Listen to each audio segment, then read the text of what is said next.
Today, we're going to get a little intense. We are talking not only about chronic disorganization, but also the pressure, both internal and external, that women face today to be it all and to do it all, to manage our house and to raise kids and to be a wife and to work and earn money. And there's so much it can feel suffocating. And if you're already struggling with organization and clutter, this is magnified. So you are in for a treat because today I am talking with Dr. Regina Lark. She is not only a professional organizer and a keynote speaker, she owns a business called A Clear Path, helping thousands of women overcome chronic disorganization, but she's also a doctor of women's history. So she's coming from a place of really understanding the pressure and the stress that women face. And I am so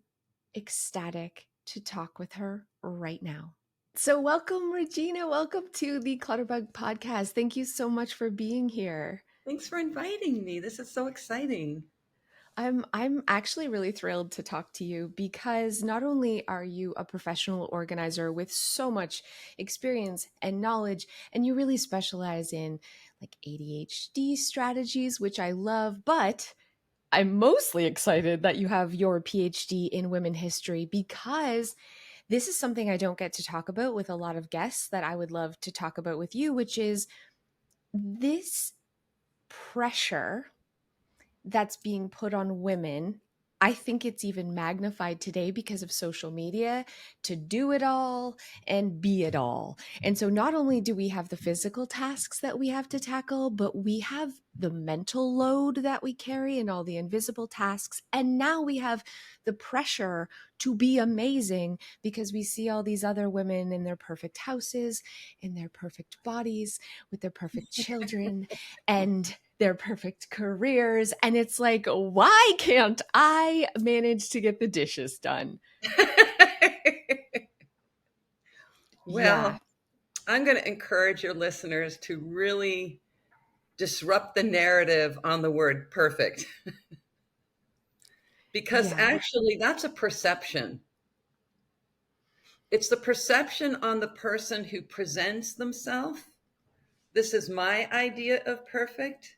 And it's your desire to accept that as perfect. Yeah. It's so unpack that narrative. Where do you want me to start? I love this topic. Well, yeah, we're going to delve into this more. We're going to talk about this new trend that's going, like the trad wife trend, in a second. But first, I'm actually quite curious how you went from, you're a doctor, you have your PhD in women's history to becoming a professional organizer. That's a journey that I'm sure like seems a little bit off the trail. How did this come about? So we have to redefine what off the trail means. No, I'm kidding. I was in many respects an accidental PhD. I spent so many years in college, and one day I came home and I told my partner at the time, I said, "Okay, so they've got these degrees," and I was working on my undergraduate degree, and I said they have masters and they have PhDs. And my partner said, "What's the best one?" I said, "I think it's the PhD." So he goes, "Let's just do that." So I just went on that journey. And I loved higher ed and I loved academic life. And my last job, which will always be my last job, I was a director of programs at UCLA Extension. And it was a tough place for me professionally and personally. Could have been a really creative, but the leadership was very hard for me. And in the summer, so in the summer of '08, so like this month, July of '08, I went to Jerusalem to visit a good friend of mine. And while I was there, I said, "Nadra, I don't want to be a tourist today. How about if I do your kitchen?" And she says, "Habibti, what does that mean?" And I said, "Nadra, your girls are in their 30s. You got sippy cups in the cupboard. Just let me do what I do." So she let me do what we do. And it was a good result. I get back to my desk at UCLA, and 1 week later, I learned that my unit was being dismantled and my position eliminated. And I was out of work in about 10 days. I was about to turn 50. And I told my roommate, and then 2 months on the job market, I'm looking, the recession had started. And so 2 months into the job market, I told Ronnie, my roomie, I'm going to organize until something better comes along, and nothing has. And so I started this journey of being an organizer. And in that first year, I was very cognizant of who's calling me for work. And it was professional women. And one day I sat on the floor with one of my clients, and we're going through her greeting card clutter. And she started telling me this story about her sense, her lack of self-worth, her sense of despair, her feelings of shame, and there was just so much riding on her desire to get organized that had kind of Mm. nothing to do with the clutter. And in that first year as an organizer, I was taking a lot of classes with the Institute for Challenging Disorganization. So I become a subject matter expert on working with people with brain-based conditions like ADHD. And what do I know about ADHD? ADHD is an executive function challenge. What do we know about executive functions? Planning, processing, time management, emotional management, linear, productivity, producing. Now we have this understanding of executive function challenges. We have this historical role that has been heaped upon women of being the primary caregiver. And if she's got executive function challenges, her house is a giant mess. And she feels shame and despair and self loathing because she can't keep up with this seemingly easy task of household management, because after all, it's not paid, right? After all, there's not Mhm. really any job description. After all, nobody really asked her, are you good at this? No, she just went right into it. So here I am sitting on the floor with this client and really thinking about what she's telling me. And then I gave her Women's History 101 right there. And I started piecing together for myself and for my client what was really going on here in this role of women's work. If you said men's work, you come up with all kinds of responses: astronaut, judge, garbage collector. You don't come up with men's work as vacuuming. When you say women's work, instant global understanding. Mhm. That was just like too much. How could that be that you say women's work and everybody on the planet will know what that means? Say men's work, a variety of tasks. Say women's work, do we think Supreme Court justice? No. So I really began listening and thinking a lot about what I was observing. And again, the PhD now stands for piled higher and deeper, because that's what it stood for in grad school. And I just became very curious about this whole concept of household management as women's work. I was thinking about how household management plays out in the paid workplace. We've heard the term office wife. Mhm. We've not heard the term office husband. Mhm. The Mm. term for Preach, office sister. husband is boss. We hear boss lady. Mhm. Now, I have a problem with the word lady or ladies, because there are so many rules to being a lady. Mhm. Speaking softly, crossing your legs, don't take up too much space, keep yourself contained. Mhm. So we have these rules for being a lady. And then I've noticed that a lot of women apologize for existing. You bump into them, they say, I'm sorry. They're just standing Mhm. there. Yeah. So I And we think, have yeah, we have rules too for being a wife. We have rules for being a mother. We have rules for being a homemaker. And then And we all of have these these, yeah, added, yeah, expectations too of to do it well, to do it awesome. yeah, because it's unwaged. Therefore, it must be easy. Therefore, we have to really think about, well, do we value it? How do we value things that we don't pay for? So when I think about these rules for wife and mother and what it means to be female is really what we're talking about. What does it mean to be female when you've got these rules? And I, oh my gosh, I'm such a word junkie. I will never walk into a room full of women and say, "Hey, you guys," because it's not who I Mm. see, right? It's not women's work. What I see is work that needs to be done, and a lot of work that needs to be done, but you don't need to have a particular body part to get it done. You actually So have to true. have cognitive, really strong cognitive skills and not, Yeah. you know, down there. I totally understand. So I had a journey in my life, but I was running a charity. I was running the Lung Association and I was doing like really well. And I had a bunch of balls I was juggling. And seemingly I was like, I got this. And then I became a mom. And then when my second daughter was born, I decided to be a stay at home mom. And suddenly all of my biggest issues were magnified because I'm not great with time management. I'm not great with like prioritizing tasks.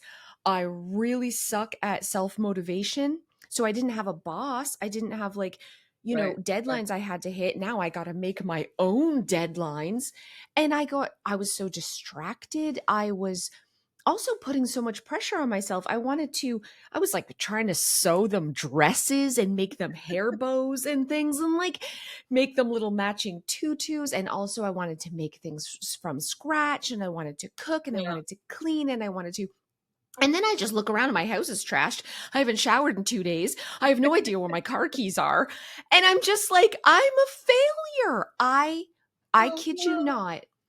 I hated myself. Yes. I hated myself because I couldn't manage my home. Oh, And it not was a me. disaster and it was embarrassing. And I woke up every day to piles of laundry and dirt and toys and just was like, what? This isn't even hard. I know very stupid people who are like killing Oh, this game and can do this. What's wrong with me? uh, And, the magical thing, and I've talked about this a lot, when I discovered like an organizing style that worked for me and I got a handle on my home, yes, it's great. And I saved time and life was easier and I started saving money. But the biggest impact was I started loving myself because when my home was under control, I felt in control of my mm-hmm, life, mm-hmm, which is why I'm super passionate and like shouting it from the mm-hmm. windows. But let's talk about the women pressure. The goalpost kept moving. So at first it was like, I Right, can't wait to right. get my house under control. And then it was like, but now I got to cook from scratch and I got to be this awesome mother and I want to be this wonderful wife. And now with social media, it's like, am I supposed to be milking a cow and making my own cheese Yes, and yes. while also working full time Wait, while that's your also second being a stay at home full-time mom? job. It's your second full-time job. And like the pressure is insane. And I feel really bad for especially younger women. So I have a 17-year-old daughter. She's turning 18 and she says her dream, she wants to be a trad wife. So I don't know if you've heard of this new trend. Have you heard of the trad wife Yeah. trend? Yeah. Yeah, so trad wife stands for traditional wife, which I think is beautiful and wonderful. And I want this for her. But the way it's really portrayed on social media is this very like relaxed. You wake up in the morning, you milk your cow, you get your eggs, you've got your 6 babies, you make them cereal from scratch, which would take like 2 hours. Then you lovingly make them homemade Oreos, and your house is spotless and you're wearing a dress. And my daughter sees this and is like, ah! And I'm thinking, bro, you're going to be covered in baby vomit and not have time to even go to the grocery store to buy cereal, let alone make it from scratch. And it isn't that kind of pressure, and fake make believe puts even more pressure on us as women because that is not real life. Do you know what I'm saying? Well, Cass, I'm going to push back a little and say, yes, I absolutely know what you're saying, but before you commented on you're going to be covered with baby vomit, you said when your daughter you said when your daughter expressed that she wants to be a traditional wife, you said, how lovely and wonderful is that? But you don't mean it, because it's not lovely and wonderful. And what it reminds me of every single organizing book. It reminds me of every single, let me say, traditional organizing book. Nobody addresses the significance of the executive functions. So it's nobody talks about that, and what it take what the mechanics are to have a well-ordered home. So when I hear how lovely that must be, it's like, well, no, because if you don't have access to your executive functions fully formed and functioning, and you're going to have a shit show at home. And again, how do we let so do we let the whole family off the hook to not participate in household management? How do we train them to be household managers of their place? So it just doesn't layer in right for me. I mean, I think it's nice that people want to do lovely things for their family, but a traditional wife has always been overwhelmed, overburdened, not earning their own wages. I mean, Mhm. I don't know. And that's the other thing. Like, we live in such an expensive era. It to be a stay-at-home mom who doesn't have to go to work really does come from a place of privilege. Because for myself, I stayed home with my children, but I also had to run a daycare out of my home to be able to still provide income, right? So always had to work full time and also take on all the roles of child rearing and all the Right, roles of managing the house. And right. even if you're staying at home and you're not working outside the house, it's still like a magnitude of stuff to do in a Absolutely. day. It's It's an it's impossible to do suffocating. in a day. It's impossible to do it all in a day. And I want to disrupt the narrative on this. I work with a lot of women. They leave their corporate life, they start their family, and then they tell me they go back to work. And I'm like, well, what the hell have you been doing these last 4 years except working around the clock? And so, again, it's up to us to switch the narrative on the language. We're not going back to work. We're not working. We are Mhm. working so much more than we ever have in our entire lives by being a full-time homemaker, because it's just an endless job description, because it includes the mental load of emotional Mhm. labor and the physical construction of household management. Mhm. So it's Yeah, I'll give thinking. you an example. I'd love to share my morning. I was thinking of you I this want to hear morning about your because morning. I was thinking of this podcast. So I got up and I had another interview before this one, but I was thinking about you because I was like, oh my gosh, I've got to let the dog out. I've got to make sure I feed the cat. I've got to take the dog for a quick walk because I'm going to be busy and I don't want her barking. And my son is going for a sleepover this weekend at his grandma's. I was like, I got to make sure his bag is packed. Does he have clean underwear? And I'm thinking about this while I'm Yes. making breakfast in the kitchen, thinking, oh, I should really have made my kids homemade cinnamon buns. I'm such a crappy mother. I don't even have time to make them breakfast this morning. Oh crap, I put my toast in. I forgot I got to water the flowers. So I run outside and I'm watering the flowers while my toast is down, while thinking my mom's coming to pick up my son. I should really vacuum really quick. And I've got 2 loads of laundry to put away. And what am I going to think about with that podcast? Oh my gosh, does he have a clean bathing suit? And I've got to get out the life jacket for him. And then I come back in, my toast is burnt, and cold. And I'm running around and I'm like, oh, I got to vacuum the stairs because my mother might see. And, as a woman, I feel responsibility for the home. And if a guest's coming in, I should have it clean. And oh my gosh, I only have 15 minutes to get ready before my podcast. And I didn't even do my makeup, but I got to look nice because, I got to put on makeup and blah, blah, blah. And I go back upstairs and my husband's just drinking his coffee and reading the news. Not a thought in his brain. Oh, Not a worry. And I'm not saying this on a slight on my husband, because when you really step back, oh, also, we're going to the drive-in movies tonight. So I'm thinking, I need to go pick up candy.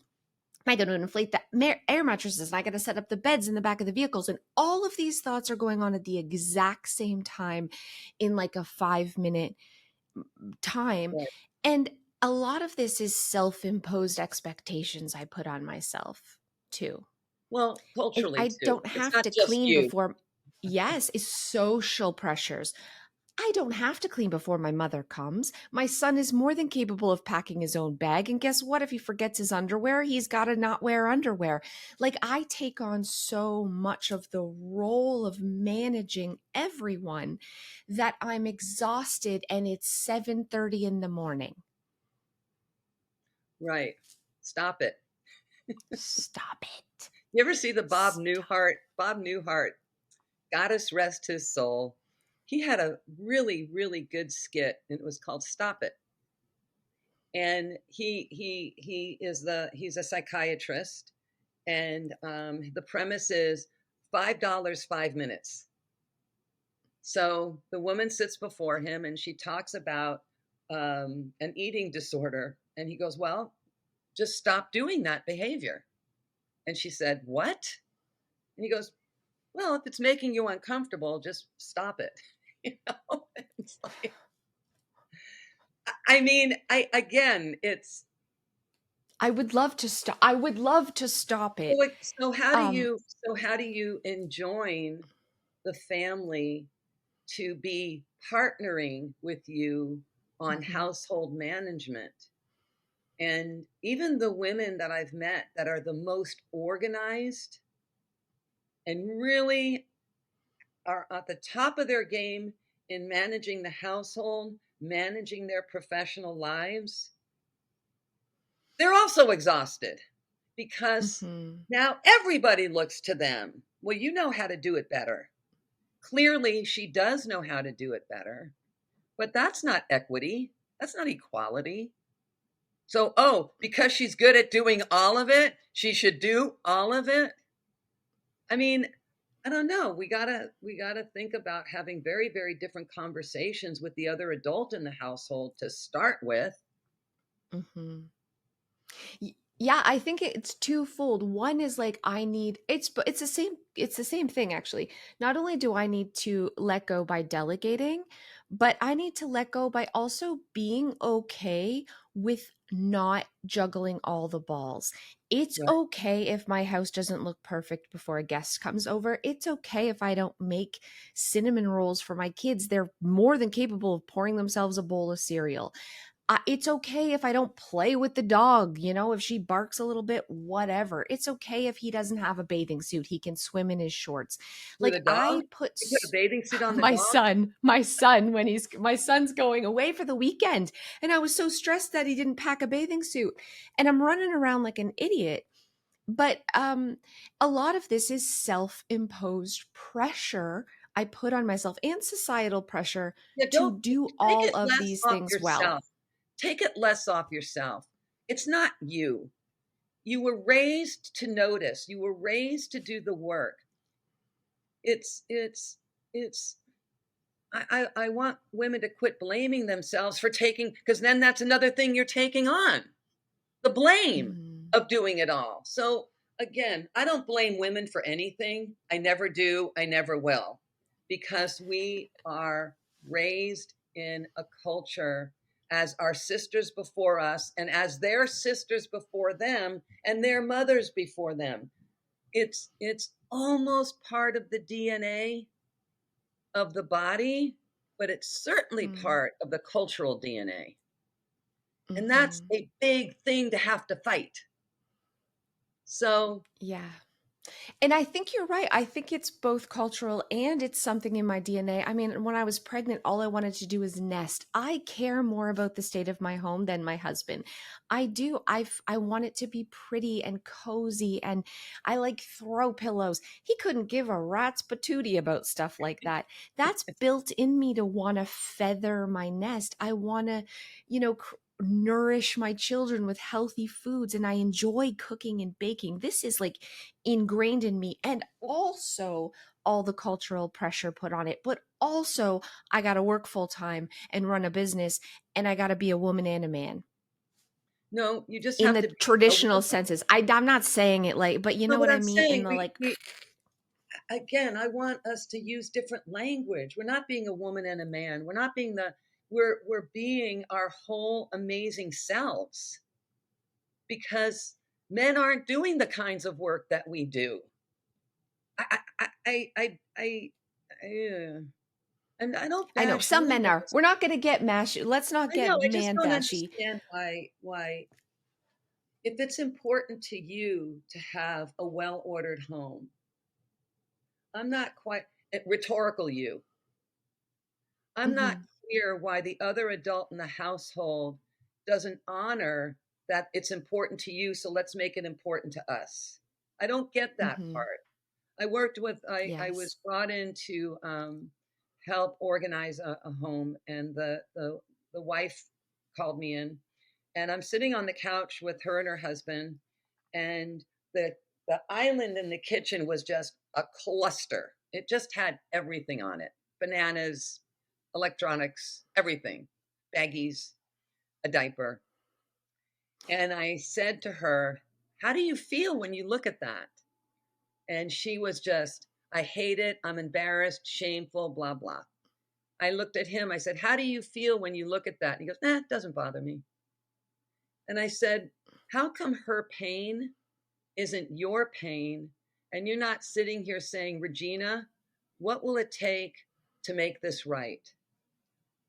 Where's your Hmm. go to support person here?"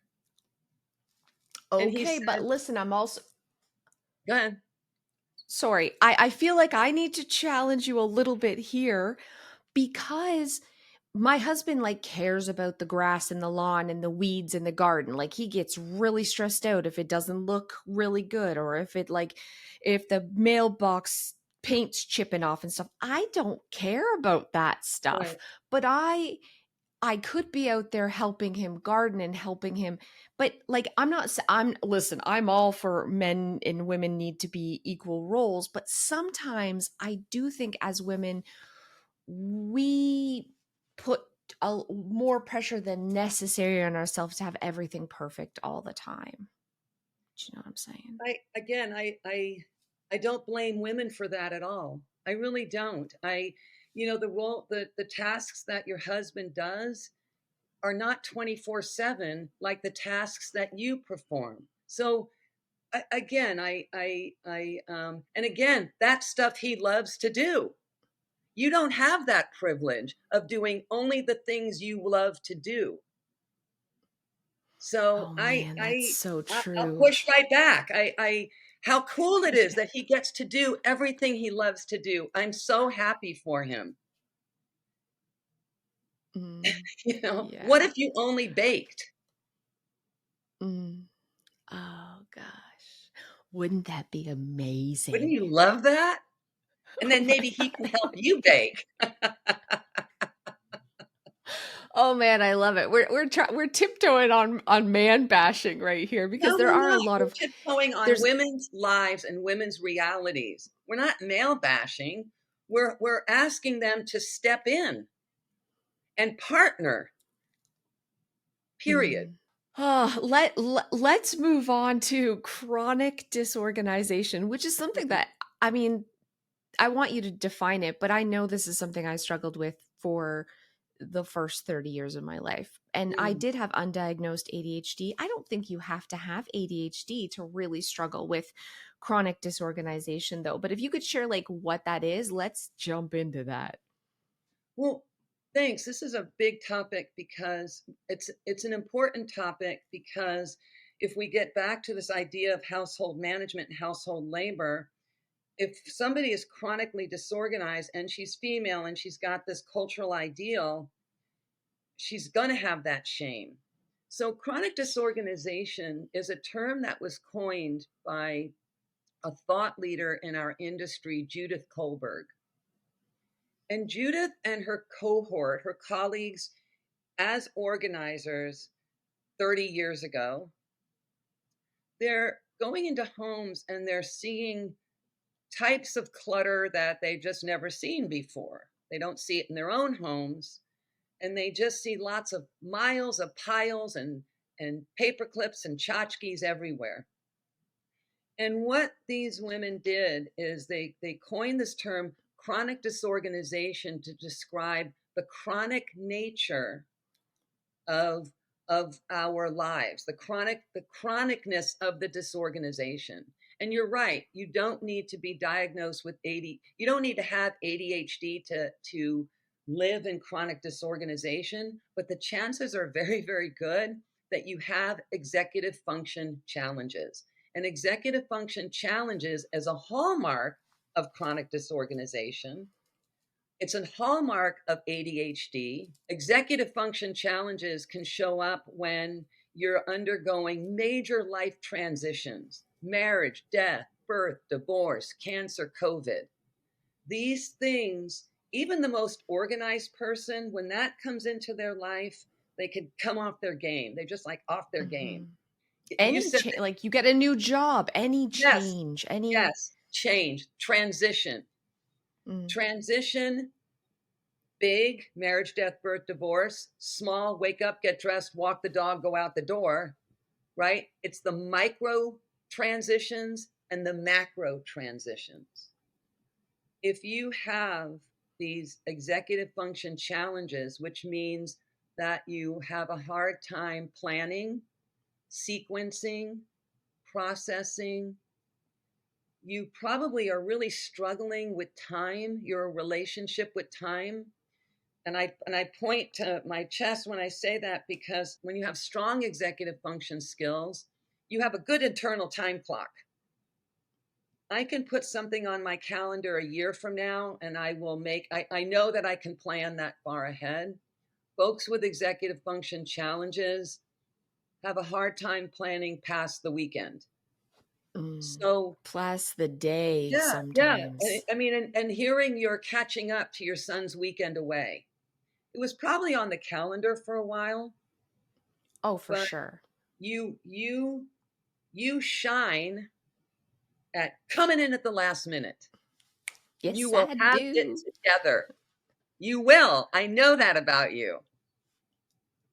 And it's Yeah, but because, everything's hectic and last minute. yes, I And I know. have to have alarms to remind me. I had to have 3 alarms to remind me about this podcast.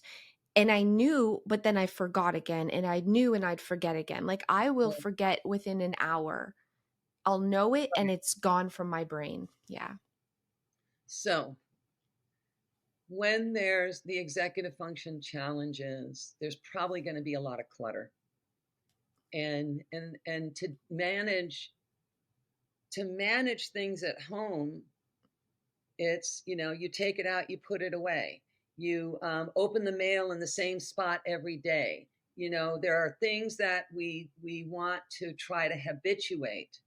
But if you have a real negative relationship with time, Mm. it's very hard to habituate. Timers work. Mhm. Sometimes timers don't work. Sometimes you don't hear the timer Or because, sometimes you just snooze it in your brain because you've got it yes, so, yeah. yes. Mhm. Because one of the gifts of people with ADHD is they have the ability to really go in and focus, sometimes to the detriment of everything going on around them. Yeah, for sure.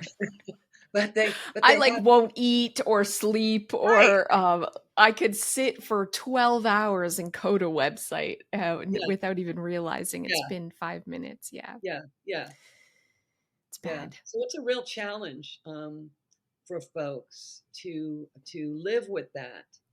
My mom has ADHD, and she was diagnosed much later in life. And at 88, every now and again, she'll call me and she'll say, "Regina, you should see my desk. You'd be so proud." Oh, good.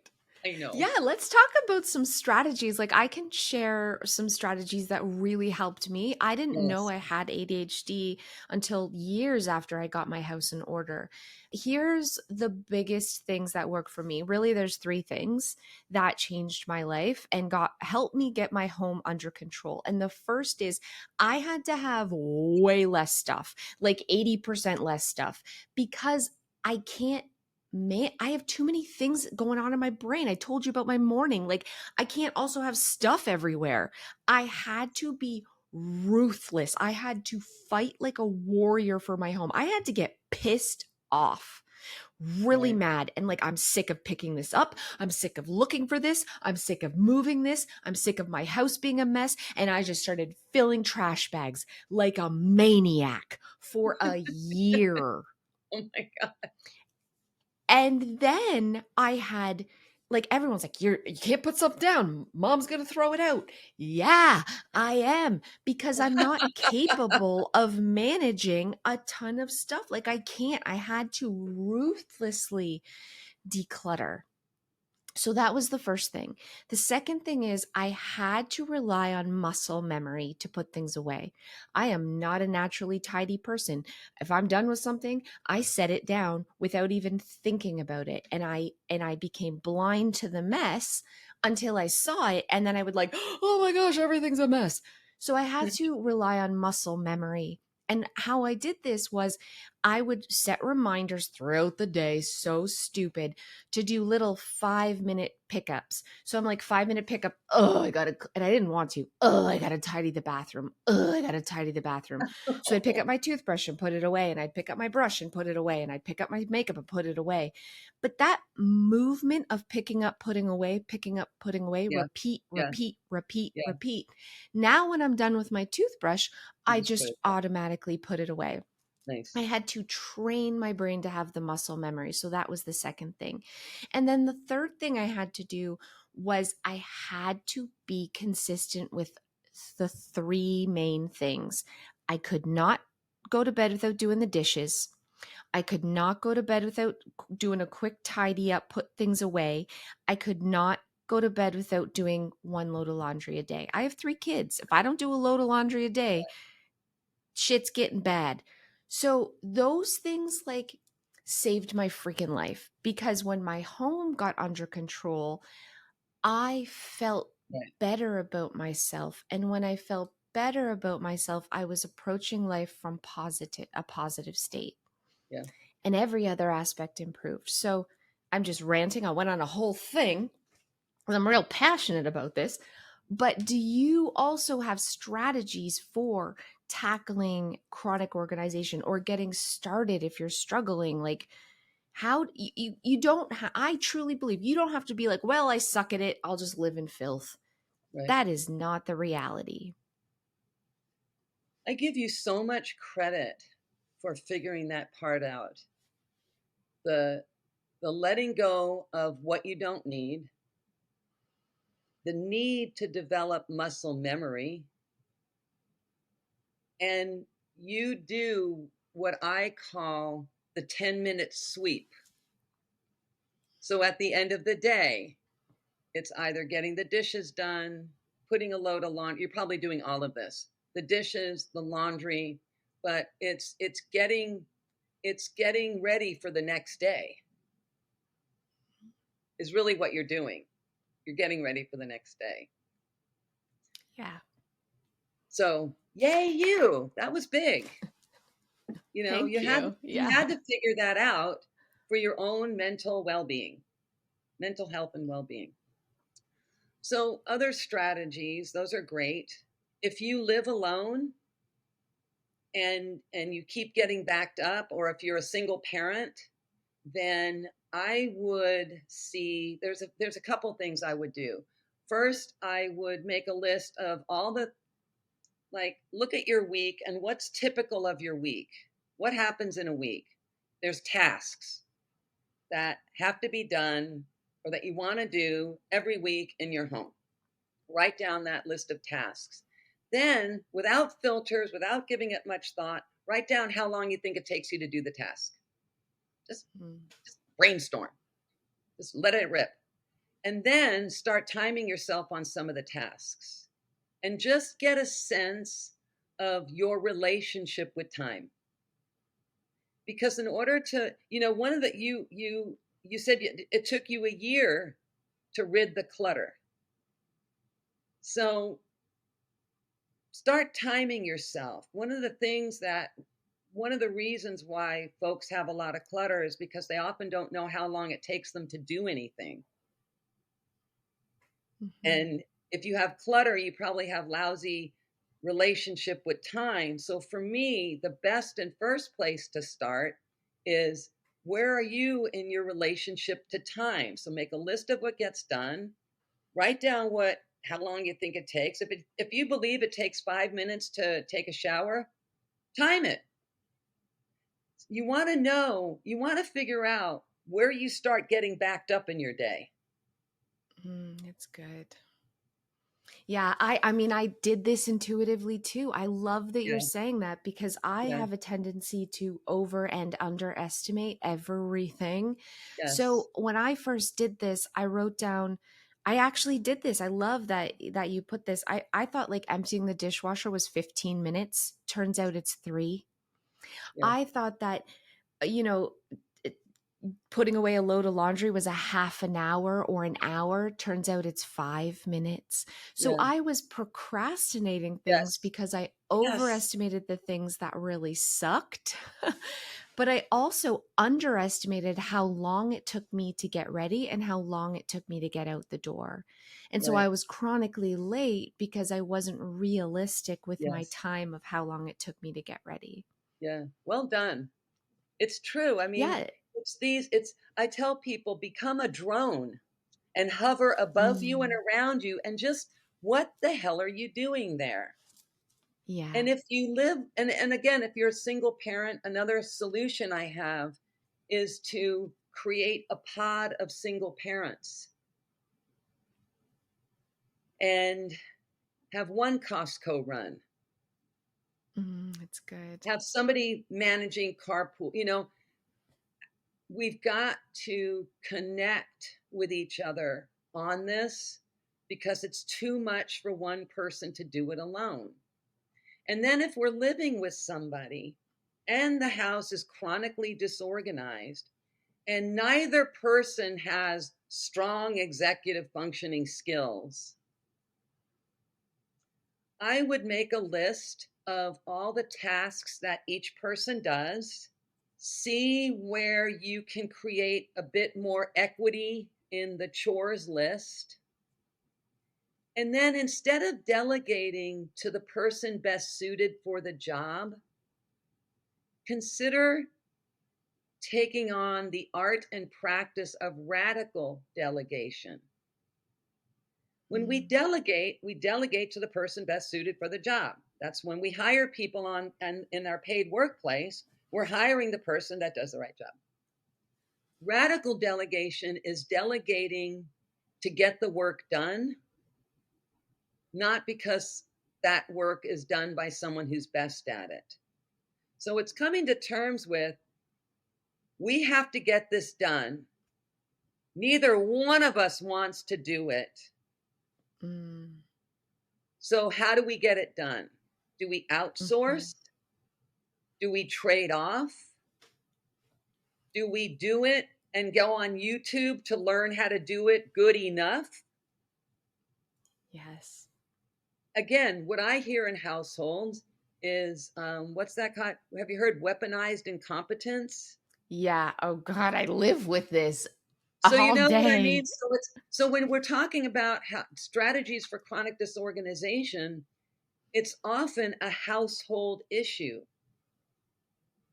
So I'm Absolutely. really behind enlisting the other adult and the other two-legged family members that can handle, more responsibility. Let's talk about what weaponized incompetence is, just in case listeners don't know. Basically what that is somebody claiming they don't know how to do something or they're not good at something in order to get out of doing it. So my husband does this sometimes. He's not usually, but my middle daughter does this all the time. I'll say, "Can you clean the bathroom?"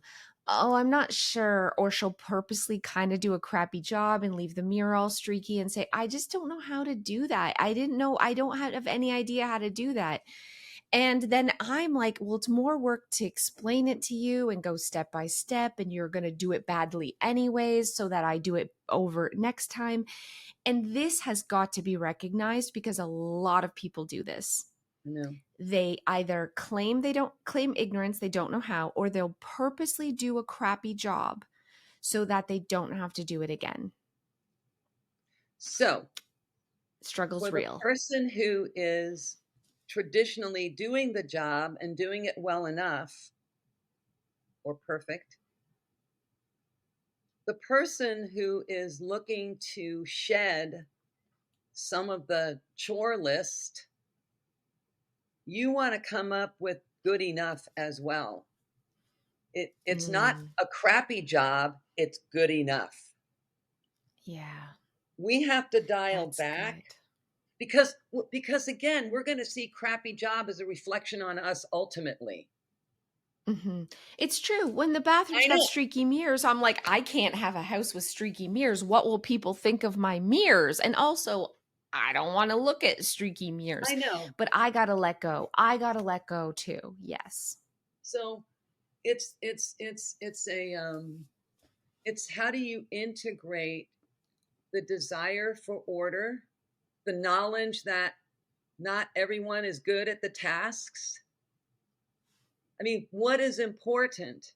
Going out as a family on the weekend and having fun, or having one person correcting the not good enough of the other person? Hmm. And then to, I don't know, can you demand? Can you, I mean, I don't know. Again, I'm not sure what happens when the other person in the household isn't aware of what's going on. I just don't get that. I mean, I'm a very solo person in my life. I have been married, and I happen to have been married to a man for a very long time at one point in my life who was super attentive. I was a full-time grad student, and so he was very much managing things at home. There was not even really a discussion. So when I hear that it just doesn't happen the way I lived it, I'm just very Mm. curious about that. And when I heard about weaponized incompetence, I'm like, well, why wouldn't the other adult want to be the best partner? If that's what it's going to take to be the best partner is take over all the laundry, I don't know why that would even be a question. So again, when I talk about chronic disorganization, when I talk about ADHD and household management, most people don't live alone. Hmm. So, And it's tough. So I want to I see both sides of this because sometimes we get resentful, and so we're talking about making a list of all the things that your husband does or your spouse or your kids and all the things you do. It's very easy for you to put more importance on the things that you do in your mind. And it's also like easy for us to overestimate the amount of time that like we spend doing something and underestimate the amount of time that other people spend. And then before you know it, now you're in a battle for who's doing more. And now you've got a checklist. You're doing this and I'm doing this and you're doing this and you didn't do as much as I did. And that really creates like this resentment oh, and sure. animosity in relationships sometimes. Well, It that's what you it all have really been doing. does. That's what you all have been doing. What I'm suggesting is make a list of everything that has to be done Right. Even the and, mental stuff, like planning the and the mental birthday stuff. parties That's of and course. buying the cards for the grandmother's It's everything. It's anniversary it's and what we call the emotional labor life cycle. It's looking ahead, preemptively, radically delegating. Mm, There's always going to be this holiday. We're always going to have these birthdays. We're always going to have vacations. mhm, Again, it's not the tit for tat. I'm doing this. It's looking at the body of work and then divide and conquer and understand that you're going to take on roles that you're not good at, but you're going to do it. And so is your spouse. But what's the mhm. goal? The goal is family harmony. The goal is being able to find your shit when you need it, being able to walk out the door in a timely way. I mean, those are the goals for the entire family, not just you. Yeah, So it's it's true. not, it's not, it's not nitpicking. It's getting a handle on what the hell it takes to run this place 24/7. And you might be, I think this is a good exercise to do to like, you might be surprised all the things you don't even realize that you're doing. And some of those things may be things you don't need to do anymore. Yes. So I'm Yes, talking yes, like yes. the mental too, the mental things that we do and the worrying about all these little crap when we brain dump everything everything and leave this list out and as because you're going to think of other things an hour from now 2 days from now a You week know? from now leave the list out and really keep adding and then you can evaluate Yes. man I am wasting time with things that don't matter I or love how that can I idea. consolidate some of these things to do them all at once? What can I really delegate? Because if I'm just thinking about I'm like vacuuming, mopping, Right. dishes, I'm not going to think I got a menu plan and meal plan and plan the kids snacks and their back to school shopping and all these things that kind of we don't think about in the moment that are Well, we always call rattling that the around in our invisible head. labor. It's the invisible Mm, load. And one of the big challenges, I think, for those who recognize that there's an invisible load, I think one of the big challenges, especially in families, is how do you make the invisible visible? mm. Yeah. Do you know It's what a it's great thing is? It is for me what's really changed is like a chore list where I have together as a family we wrote down okay, you pick what are you going to do on Mondays, what are you going to do on Tuesdays and then we nice, put it on this digital chore list that we have and right? now the chore list nags them not me. And they've Perfect. agreed to these things. They've agreed that these need to get done. They've agreed, yes, I'll do it. And now it's like, oh, the chickens come to roost or whatever, it's Wednesday. I gotta put all the laundry away or whatever chore that they had. But that took a lot of pressure off of Yeah, me. And I love that. and I'm like, I'm loving, loving, loving that. They're not always doing it, but I'm like, hey, you didn't do your chores. If you don't do your chores, I got to take away your screens. But again, I'm not nagging them. The boundary Right, is if they don't right, do it, they lose privileges. But I'm right, not like the one having to every day think about what they right, have to right, do and then right, follow up with them. right. That's It's great. really Great nice. strategy. How old are your kids? 17, 15, and 11. Yeah. So capable of big things. And here's something that we've recently done that is so crazy. So our 17-year-old got her license, her full license. My kids are always like, there's no food, there's no food. Guess who's in charge of grocery shopping? My two oldest children. They go by themselves. I write a list. I give them my credit card. And it's like, dude, if this is the budget you have for snacks, you pick. And I don't have to hear we have no food, what's Right. for dinner? And Good. also, I hate grocery shopping. Why aren't our kids capable of grocery shopping? Right. This has Right. been amazing. Wow. And they're so much more responsible. They're not wasting money and buying stupid things. They're actually like l- comparing prices and Wow. very aware of prices.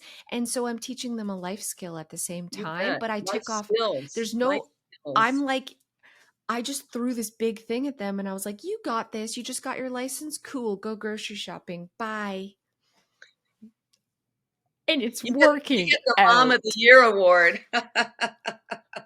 But I let go. I did Yes, nothing you did. except took something off my plate and Yeah, tossed it over to them to like yeah, figure it out yeah. and That was and good. figure it out. And they're like, you can meal plan too because what's on sale at the grocery store when you're there?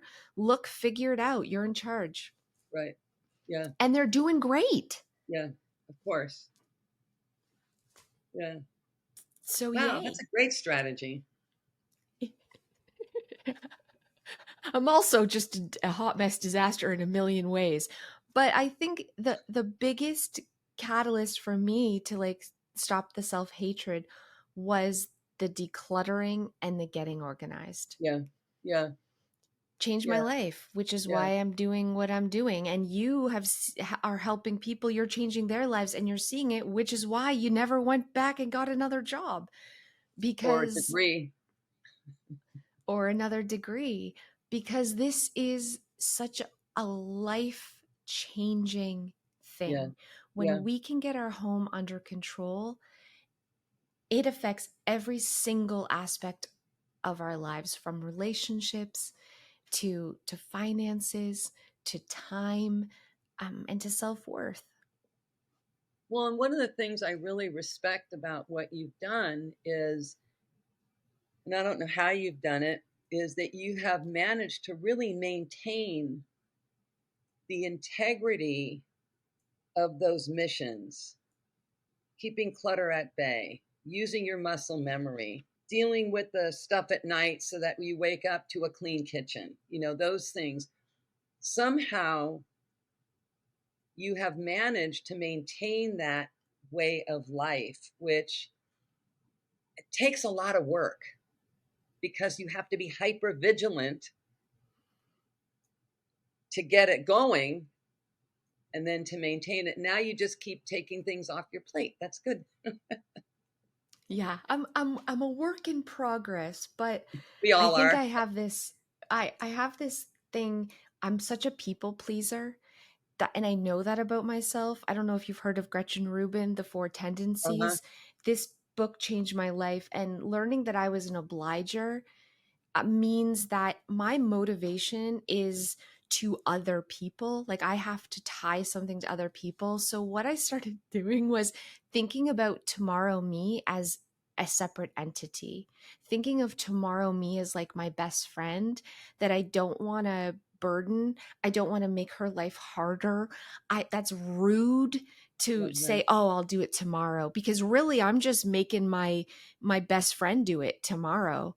Like I'm thinking of her as a separate being Oh, from oh, myself made me like, I don't want to I wouldn't do that to a yeah, stranger. I yeah, wouldn't yeah. do that to my literal best friend. Why am I doing that to myself? And this was a mindset shift that helped me stay consistent because I don't want to be rude and be mean and bully her by making her do my work that I don't want to do right now. And so I know that seems really silly. And if you're listening to this, maybe, I don't know, that won't work for you. But for me, that was a very helpful mindset shift to separate tomorrow from myself as a completely different human being and entity and think of her as my best friend. It helps me stay consistent on a daily basis. That is so far from silly. That's mindful. It's thoughtful. It's visionary. It Thank works for you. you. I think of the little old lady down the road, me. Mm, I think about how do I want to live when I'm 80? How do I get Regina prepared for that? So again, it's visionary, it's thoughtful, it's thinking about Regina at 80, vibrant, healthy, strong. Where do I want to live? So again, we that's how we do self-care. mhm. Yeah. There's a And what can you do today right to this second, like yes. make 80-year-old Regina's life better? Yeah. and to make sure Exactly. she's set up for success. Yeah. Exactly. And every day you think that thought, every Yeah. day.